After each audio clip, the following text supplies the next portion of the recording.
الحمد لله رب العالمين أشهد أن لا إله إلا الله وحده لا شريك له وأشهد أن سيدنا ومولانا محمدا عبده ورسوله أما بعد فأعوذ بالله من الشيطان الرجيم بسم الله الرحمن الرحيم إنا لننصر رسلنا والذين آمنوا في الحياة الدنيا ويوم يقوم الأشهاد يوم لا ينفع الظالمين معذرتهم ولهم اللعنة ولهم سوء الدار وَلَقَدْ آتَيْنَا مُوسَى الْهُدَى وَأَوْرَثْنَا بَنِي إِسْرَائِيلَ الْكِتَابَ هُدًى وَذِكْرَى لِأُولِي الْأَلْبَابِ فاصبر إن وعد الله حق واستغفر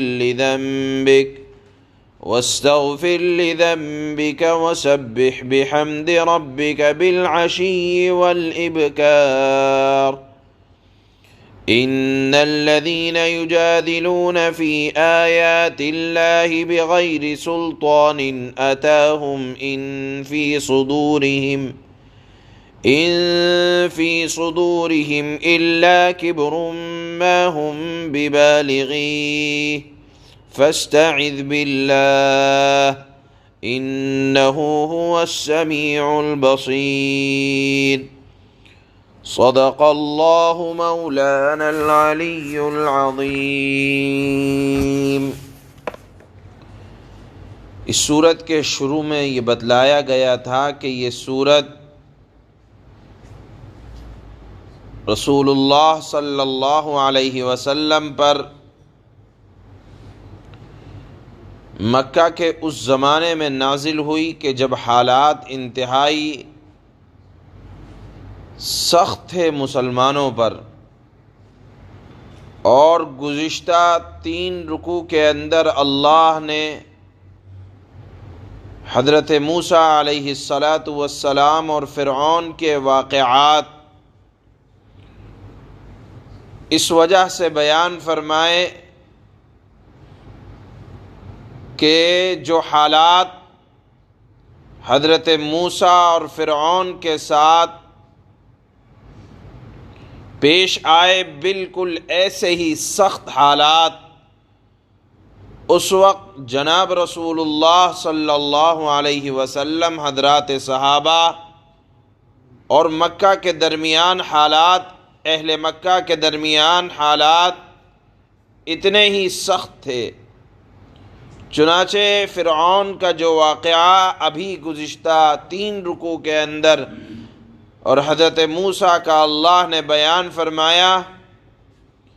اس واقعے کے اندر علماء نے لکھا ہے کہ 3 طرح کے اللہ نے سبق دیے۔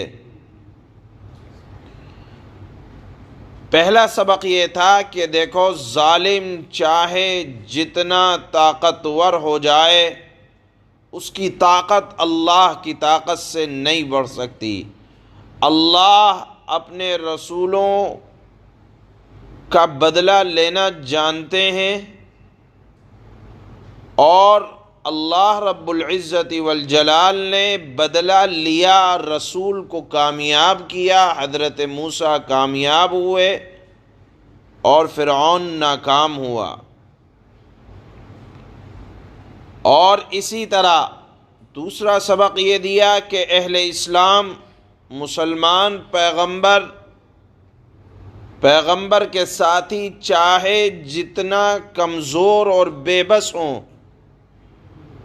مگر یہ یقین رکھنا چاہیے کہ جس خدا کے دین کا بول بالا کرنے کے لیے اہل اسلام اور مسلمان کھڑے ہوئے ہیں، خدا کی نصرت آ کر رہے گی، اور خدا کی نصرت اور خدا کی پکڑ خاص حضرت موسیٰ اور فرعون کے ساتھ کہ فرعون کی پکڑ کے ساتھ اللہ کی پکڑ صرف قائم نہیں ہے، بلکہ جب جب اگر مسلمان کبھی کمزور ہو تو یہ یقین رکھنا چاہیے صبر و ہمت اور استقلال کے ساتھ اگر اہل اسلام جمے رہیں تو اللہ بدلہ لینے کے لیے اور کمزوروں کی مدد کرنے کے لیے کافی ہے۔ اسی طرح یہ سبق دیا خاص طور پر اہل مکہ کو کہ دیکھو،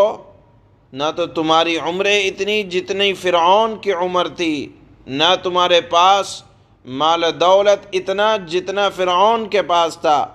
جب فرعون نہیں رہ سکا تو تم کہاں سے رہ سکو گے؟ یہی اللہ نے سبق قیامت تک آنے والے ہر ظالم و جابر بادشاہ کو دیا۔ بہرحال ان آیات کو بیان کرنے کے بعد یا ان آیات کے اس سبق کو بیان کرنے کے بعد آج کی آیت کا خلاصہ، پہلی آیت کا خلاصہ یہ ہے کہ دیکھو، اللہ کی مدد اور غیبی مدد، کیسی مدد کہ بچے کو اللہ نے حضرت موسیٰ کے آنے سے پہلے ظالموں نے بچوں کو ختم کروایا، لیکن اللہ کی مدد حضرت موسیٰ کے ساتھ آئی کہ صندوق میں، پانی میں اللہ نے بچے کو محفوظ رکھا، اور جس ظالم سے ڈر تھا، جس ظالم کے ظلم سے ڈر تھا، اللہ نے حضرت موسیٰ کو اسی کے گھر میں پرورش دلوائی، اور پھر بالآخر بڑے ہونے کے بعد اللہ نے اپنا پیغام بھی اسی بچے کے ذریعے ظالم کو دلوایا، اور جس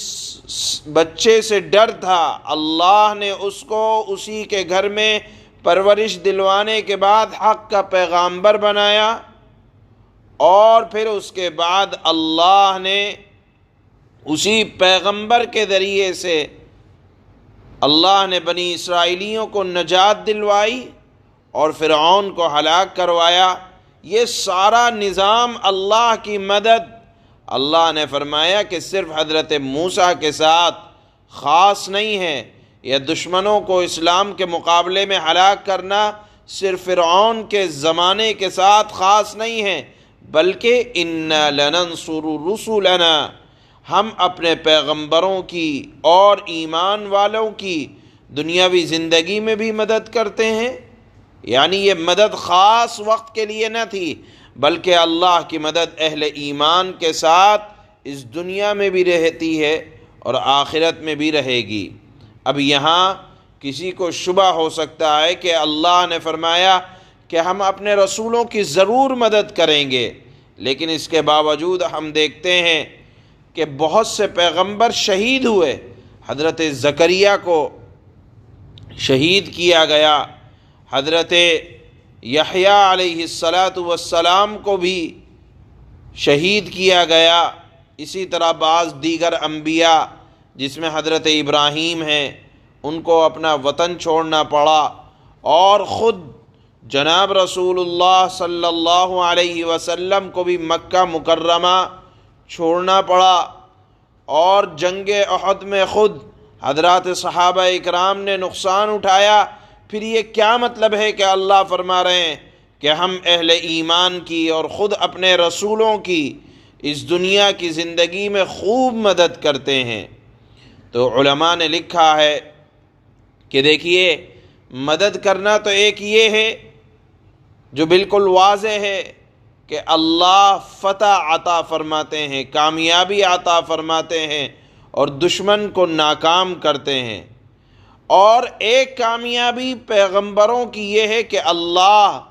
انہیں شہادت عطا فرمائیں، اور اس کے بعد پیغمبروں کے دشمنوں سے اللہ انتقام لیں، بدلہ لیں۔ علماء نے لکھا ہے کہ جب جب پیغمبروں کو شہادت ملی تو اللہ نے ان پیغمبروں کے دشمنوں سے ایسا بدلہ لیا، ایسا بدلہ لیا کہ یا تو ان پر اللہ نے دوسری قوموں کو حاوی کر دیا۔ مثال کے طور پر جب بنی اسرائیل نے بعض پیغمبروں کو شہید کیا تو روایات میں آتا ہے کہ بخت نصر ان بنی اسرائیلیوں پر چڑھ آئے اور اتنا خون بہایا کہ تاریخ میں لکھا ہے کہ بہت زیادہ انسانوں کو اس وقت قتل کیا گیا، بنی اسرائیلیوں کو قتل کیا گیا۔ تو یہ بھی ایک اللہ کی طرف سے انتقام ہے کہ اللہ نے اپنے پیغمبروں کو شہادت سے نوازا اور دشمنوں سے انتقام لیا۔ اسی طرح آپ دیکھیں کہ اگر حضرت ابراہیم کے ساتھ زیادتی کی نمرود نے، تو اللہ نے ایک حقیر ترین چیز سے نمرود کو ہلاک کیا۔ اسی طرح اگر حضرت عیسیٰ کو سولی دینے کی کوشش کی گئی تو اللہ نے ان رومیوں کو یہودیوں پر مسلط کر دیا اور ان یہودیوں کو سخت ترین سزائیں دیں رومیوں نے۔ اسی طرح جناب رسول اللہ صلی اللہ علیہ وسلم کو جب ہجرت کرنے پر اہل مکہ نے مجبور کیا تو رسول اللہ صلی اللہ علیہ وسلم پر ہجرت کرنے کے بعد نصرت کے ایسے دروازے کھلے کہ خود جس جگہ سے رسول اللہ کو نکالا گیا تھا وہی جگہ آپ فاتح بن کر مکہ مکرمہ میں داخل ہوئے اور کفر کی جڑیں اکھڑ گئیں اور ہمیشہ کے لیے وہاں سے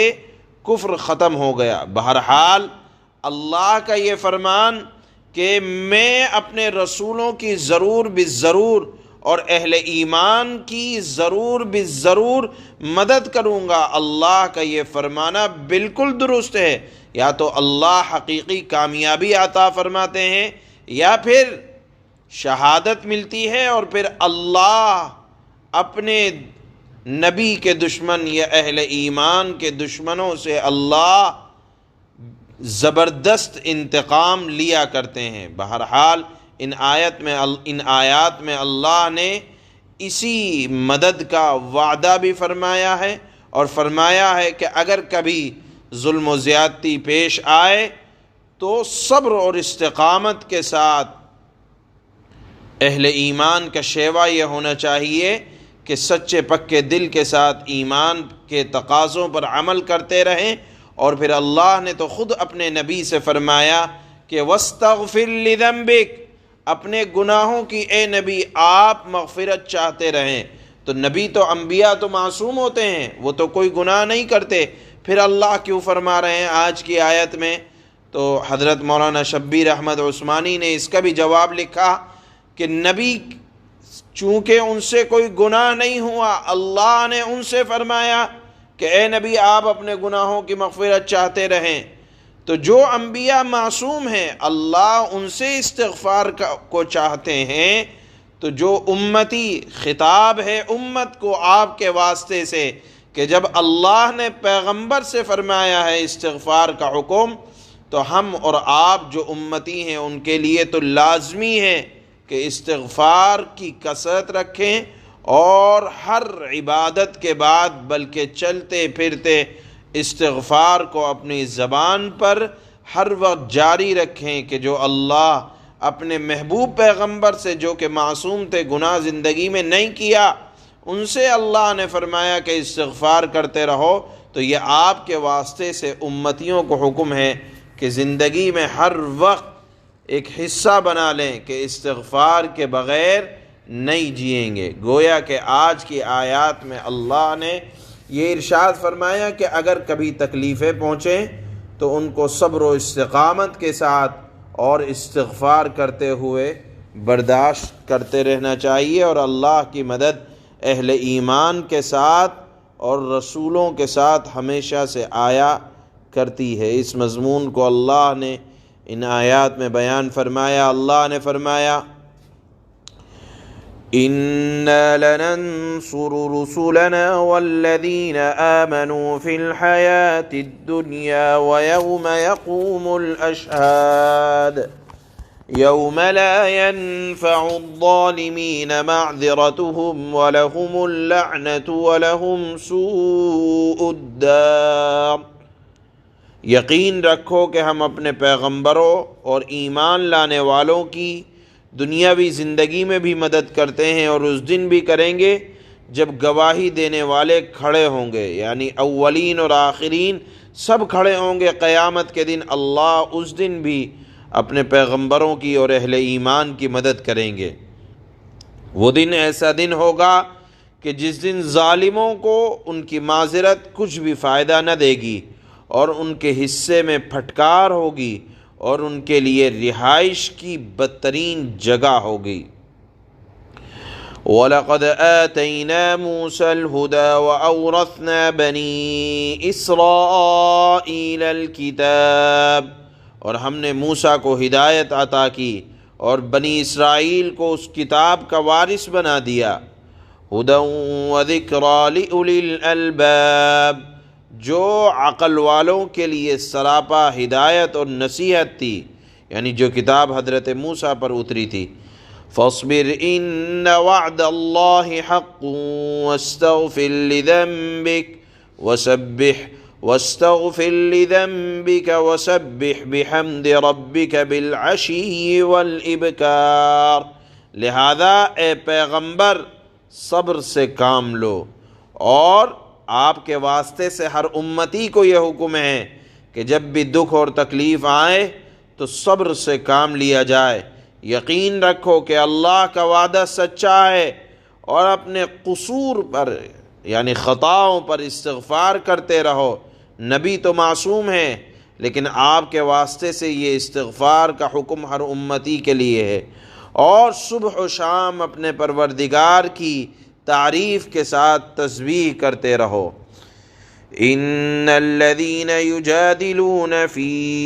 آيات الله بغير سلطان أتاهم ان في صدورهم الا كبر ما هم ببالغيه فاستعذ بالله انه هو السميع البصير۔ یقین جانو جو لوگ اللہ کی آیتوں کے بارے میں جھگڑے نکالتے ہیں جبکہ ان کے پاس اپنے دعوے کی کوئی سند نہیں ہے، ان کے سینوں میں اور کچھ نہیں بلکہ اس بڑائی کا ایک گھمنڈ ہے جس تک کبھی وہ پہنچنے والے نہیں ہیں، لہذا تم اللہ کی پناہ مانگو، یقیناً اللہ ہی ہے جو ہر بات سننے والا ہے، سب کچھ دیکھنے والا ہے۔ سبحان اللہ۔